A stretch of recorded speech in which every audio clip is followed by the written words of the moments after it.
Hey guys, in this video I'm going to be showing you how you can see your stats of Spotify. So make sure to watch this video till the end and follow all the stats properly, and let's get started. Now you cannot see your Spotify stats directly from the Spotify app. You just have to move to your any of your browser, and over here you just have to search for Vault.fm.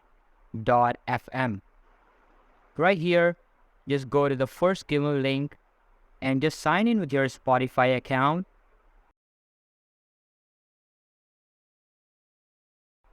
Once you're done with that, now scroll down. Now tap on see your profile, and from here scroll down and you'll be able to see all the analysis of your Spotify.